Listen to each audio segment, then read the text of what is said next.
ഇറാനെ ആക്രമിക്കുന്നത് സംബന്ധിച്ച് അമേരിക്കൻ ഉദ്യോഗസ്ഥർക്കിടയിൽ അഭിപ്രായ വ്യത്യാസം ഉടലെടുത്തിരിക്കുന്നു എന്ന റിപ്പോർട്ടുകൾ പുറത്തുവരികയാണ്.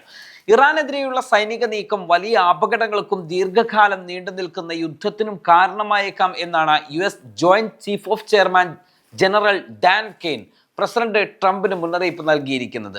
ഇറാനെ ആക്രമിക്കണോ അതോ നയതന്ത്ര ചർച്ചകൾക്ക് വഴിമാറണോ എന്ന കാര്യത്തിൽ ട്രംപിന്റെ ഉന്നതതല സംഘത്തിൽ വലിയ തർക്കങ്ങൾ നടക്കുകയാണ് എന്ന റിപ്പോർട്ടുകൾ ഇദ്ദേഹത്തിന്റെ നിലപാടിനെ ആശ്രയിച്ചാണ് ഇപ്പോൾ പുറത്തു വരുന്നത്. ഡാൻ കെയ്ൻ ധാരാളം ആശങ്കകൾ ഈ വിഷയത്തിൽ പ്രകടിപ്പിച്ചിട്ടുണ്ട്. അതിലൊന്ന്, അമേരിക്കക്ക് യുദ്ധം ചെയ്യാൻ പാകപ്പെട്ട ഭൂമിയല്ല ഇറാൻ്റേത് എന്നാണ്. മറ്റൊന്ന്, ഇറാന്റെ ആയുധശക്തി തന്നെയാണ്. മറ്റൊന്ന്, ഇറാനിലെ ഓരോ പൗരരും സൈന്യവുമായി മാറും എന്നുള്ളതാണ്.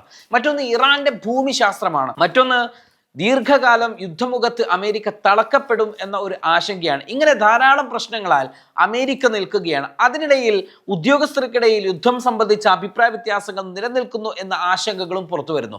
വിവിധ അമേരിക്കൻ ഉദ്യോഗസ്ഥരുടെ അഭിപ്രായങ്ങൾ ഇങ്ങനെയാണ്. ഒരു യുദ്ധമുണ്ടായാൽ അമേരിക്കൻ സൈനികരുടെ ജീവൻ നഷ്ടപ്പെടാനും യുദ്ധം കൈവിട്ടു പോകാനും സാധ്യതയുണ്ട് എന്നാണ് ജനറൽ ഡാൻ കെയ്ൻ വ്യക്തമാക്കുന്നത്. എങ്കിലും ട്രംപ് യുദ്ധത്തിന് ഉത്തരവിട്ടാൽ അത് നടപ്പിലാക്കാൻ അദ്ദേഹം ബാധ്യസ്ഥനാണ്. പക്ഷേ ഇറാനിലെ യുദ്ധമുഖത്തെ അപകടങ്ങൾ വ്യക്തമായി അദ്ദേഹം തിരിച്ചറിയുന്നു. ട്രംപിന്റെ പ്രത്യേക പ്രതിനിധികളായ ജാരഡ് കുഷ്നറിനും സ്റ്റീവ് വിറ്റ്കോഫിനും ജനീവയിൽ വെച്ച് ഇറാൻ വിദേശകാര്യമന്ത്രി അബ്ബാസ് അറാച്ചിയുമായി നടക്കുന്ന ചർച്ചയിൽ തീരുമാനമാകുന്നില്ലെങ്കിൽ മാത്രം ആക്രമണം മതി എന്ന നിലപാടാണുള്ളത്. സമാധാനത്തിന് ഒരു അവസരം കൂടി നൽകണം എന്നാണ് ഇവരുടെ നിലപാട്. അതേസമയം തന്നെ JD വാൻസ്, ട്രംപിനെ പോലെ തീവ്ര നിലപാടുള്ള ആളാണ്. അമേരിക്കയുടെ വൈസ് പ്രസിഡന്റ് കൂടിയിട്ടുള്ള JD വാൻസ് യുദ്ധത്തിൽ കുടുങ്ങിപ്പോകാനുള്ള സാധ്യതയെക്കുറിച്ച് വാൻസും ആശങ്ക പ്രകടിപ്പിക്കുന്നുണ്ട്. ഉക്രൈൻ യുദ്ധത്തിൽ റഷ്യ അകപ്പെട്ട പോലെ ദീർഘകാലം യുദ്ധമുഖത്ത് അമേരിക്കക്ക് തുടരേണ്ടി വരുമെന്നും അത് അമേരിക്കയെ തളച്ചിടപ്പെടുമെന്നും വാൻസും വിശ്വസിക്കുന്നുണ്ട്. എന്നാൽ സെനറ്റർ ലിൻഡെ ഗ്രഹാമും ഇസ്രയേൽ പ്രധാനമന്ത്രി ബെഞ്ചമിൻ നെതന്യാഹുവും ഇറാനെ ഉടൻ ആക്രമിക്കണമെന്ന നിലപാടുള്ളവരാണ്. സമയം വൈകുന്തോറും ഇറാൻ കൂടുതൽ ശക്തരാകുമെന്ന് ഇവർ ഭയപ്പെടുന്നു. ഇതിൽ നെതന്യാഹു അമേരിക്കയെ കളിക്കിറക്കി രംഗം കൊഴിപ്പിക്കുന്നതിൽ ഏറെക്കുറെ വിജയിച്ചിട്ടുണ്ട് എന്ന് നമുക്ക് മനസ്സിലാക്കാൻ സാധിക്കും. എന്നാൽ യുദ്ധം എന്ന ഭീഷണിയുമായി സർവ്വസന്നാഹവുമായി ഇറങ്ങിയ ട്രംപിന് ഇറങ്ങിയ ശേഷമാണ് അപകടത്തിന്റെ ഗൗരവം മനസ്സിലാകുന്നത്. ഇത്രയും സന്നാഹങ്ങൾ കാണിച്ചാൽ ഇറാൻ ഭയപ്പെടുമെന്നായിരുന്നു ട്രംപ് കരുതിയിരുന്നത്. എന്നാൽ സംഭവിക്കുന്നതാകട്ടെ മറ്റൊന്നും. ഇപ്പോൾ ട്രംപിന്റെ നിലപാട് ഇങ്ങനെയാണ്. തനിക്കൊരു ഉടമ്പടി, ഒരു ഡീൽ ഉണ്ടാക്കാനാണ് താല്പര്യമെന്നും എന്നാൽ അത് നടന്നില്ലെങ്കിൽ മാത്രം ഇറാൻ അത് വളരെ വളരെ മോശം ദിവസങ്ങളും കാലങ്ങളുമായിരിക്കും എന്നും ട്രംപ് മുന്നറിയിപ്പ് നൽകുന്നു. ഇതിൽ ഡാൻ കെയ്നിന്റെ നിലപാടാണ് ഇപ്പോൾ ഏറെ ചർച്ചയായിക്കൊണ്ടിരിക്കുന്നത്. അമേരിക്കൻ സൈനിക ചരിത്രത്തിലേക്കും ട്രംപ് ഭരണത്തിലേക്കും ഏറ്റവും സ്വാധീനമുള്ള വ്യക്തികളിൽ ഒരാളാണ് general Dan Caine. US national ഗാർഡിൽ നിന്ന് ഉയർന്നു വന്ന് സൈന്യത്തിന്റെ ഏറ്റവും ഉയർന്ന പദവിയിലെത്തിയ അദ്ദേഹം ട്രംപിന്റെ വിശ്വസ്തൻ കൂടിയാണ്. അമേരിക്കൻ പ്രസിഡന്റിനും പ്രതിരോധ സെക്രട്ടറിക്കും ദേശീയ സുരക്ഷാ കൗൺസിലിനും സൈനിക കാര്യങ്ങളിൽ ഉപദേശം നൽകുന്ന chairman of the joint chief of staff എന്ന പദവിയാണ് ഇദ്ദേഹം വഹിക്കുന്നത്.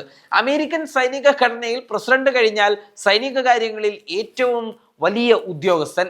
യുദ്ധം ചെയ്യണോ വേണ്ടയോ എന്ന കാര്യത്തിൽ പ്രസിഡന്റിന് അന്തിമ സൈനിക ഉപദേശം നൽകുന്നതും ഇദ്ദേഹമാണ്.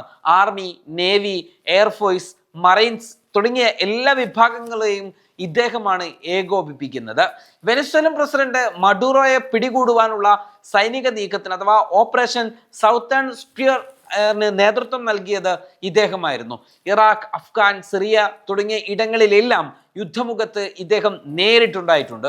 ഇത്രയും പ്രവൃത്തി പരിചയം ഉണ്ടായിട്ടും ഡാൻ കെയ്ൻ ഇറാന്റെ കാര്യത്തിൽ എടുത്തു ചാടേണ്ടതില്ലെന്ന് പറയുന്നതിന് ഒരുപാട് കാരണങ്ങളുണ്ട്.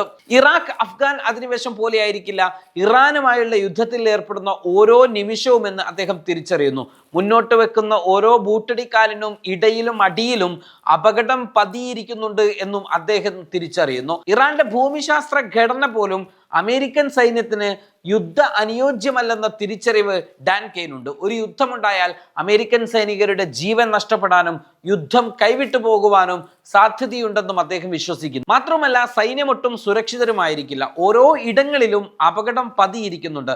ഇറാഖിൽ സദ്ദാം ഹുസൈൻ വീണപ്പോൾ യുദ്ധമുഖത്ത് പകച്ചുപോയ ഇറാഖ് സൈന്യത്തെ പോലെയാവില്ല ഇറാനിലെ കാര്യങ്ങൾ. ഭരണത്തിലെയും സൈന്യത്തിലേക്കും അടുത്ത ശ്രേണിയെ വരെ നിലവിൽ പ്രഖ്യാപിച്ചു കഴിഞ്ഞിട്ടുണ്ട്. അത് പ്രതിരോധം നീണ്ട മുന്നോട്ട് പോകാൻ കാരണമായേക്കും. ഇനിയൊരു മിന്നലാക്രമണം നടത്താം എന്നാണ് ഉദ്ദേശിക്കുന്നതെങ്കിൽ പോലും പ്രത്യാക്രമണം കടുത്തതായിരിക്കുമെന്നും ഡാൻ കെയ്ൻ ഉറച്ചു വിശ്വസിക്കുന്നു. എങ്കിലും ഏതെങ്കിലും തരത്തിൽ ഇറാനുമായി ധാരണയിലെത്തി യുദ്ധമൊഴിവാക്കി ഉപരോധം കടുപ്പിക്കുകയാണ് മറ്റൊരു വഴി. അത് തിരിച്ചറിഞ്ഞുകൊണ്ട് തന്നെയായിരിക്കണം ജനീവയിൽ ഇറാൻ ഉപപ്രതിരോധ മന്ത്രി കാസിം ഖരീബാബാദി ഇങ്ങനെ പറഞ്ഞത്. യുദ്ധവും ഉപരോധവും ഒഴിവാക്കി പരസ്പര ബഹുമാനവും നയതന്ത്രവും പരീക്ഷിച്ചു നോക്കൂ എന്ന്.